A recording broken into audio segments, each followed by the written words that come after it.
কেমন আছো বন্ধুরা? আমি গৌরব চ্যাটার্জি, আমি একজন সাইকোলজিস্ট।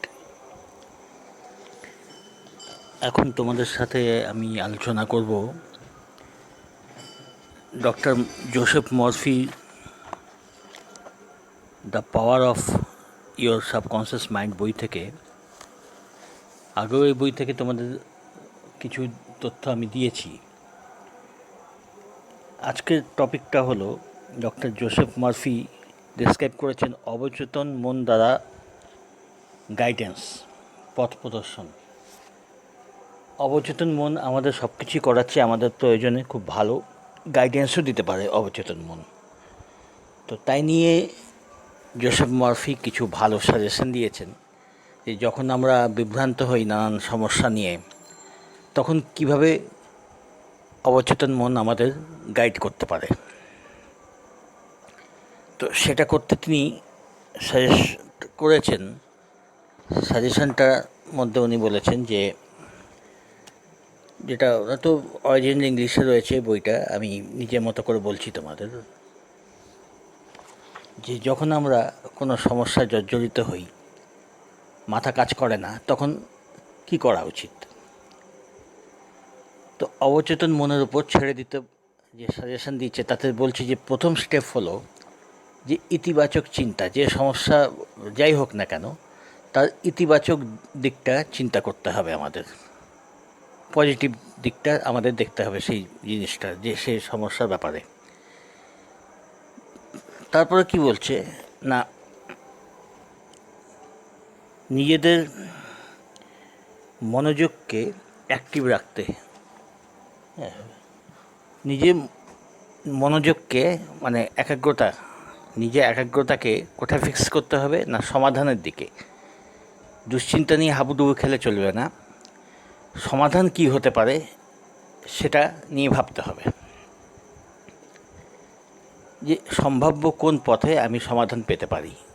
নিজেকে রিল্যাক্সড হয়ে কোনো চেয়ারে, ইজি চেয়ার বা বিছনায় শুয়েও আরামে নিজেকে রিল্যাক্সড করে চিন্তা করতে হবে সমাধান কি হতে পারে।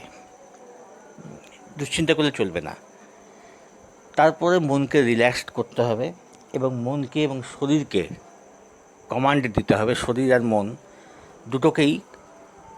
এটা থার্ড স্টেপ বলছে, যে প্রথম স্টেপ হচ্ছে ইতিবাচকভাবে চিন্তা করতে হবে, তারপরে নিজেকে রিল্যাক্সড অবস্থায় এনে সমাধান কি কি হতে পারে, সম্ভাব্য উপায় কি কি হতে পারে তাই নিয়ে ভাবতে হবে।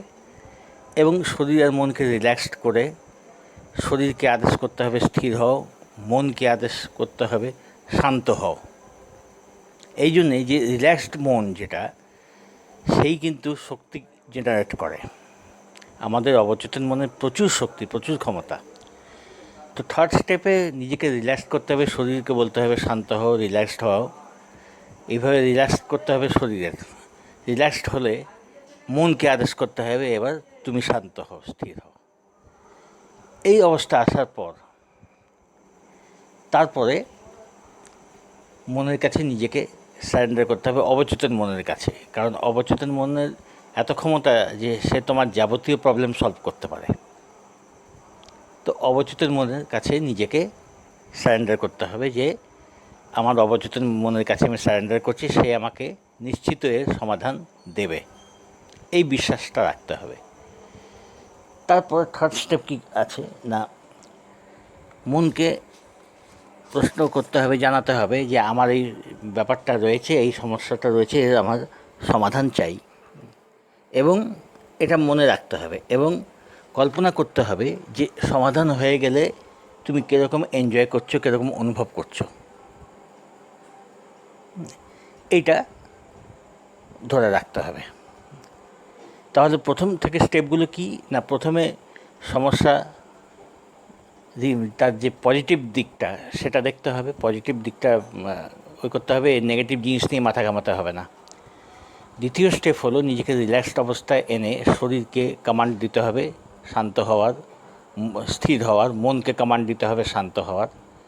এবং থার্ড স্টেপ হলো যে অবচেতন মনের কাছে নিজেকে সারেন্ডার করে সমস্যা সমাধান হয়ে গেলে কি অনুভূতি হয়, কীরকম আনন্দের অনুভূতি হয়, সেটা অনুভব করা, আর নিজেকে একটা রিল্যাক্সড, প্রবলেম সলভ হয়ে গেলে যে একটা সন্তুষ্টি, একটা আনন্দ, সেরকম একটা ভাবনা নিজের মধ্যে আনতে হবে।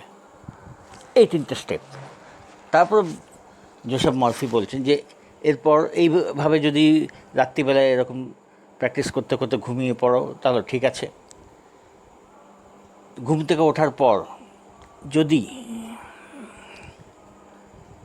কোনো উত্তর না পাই,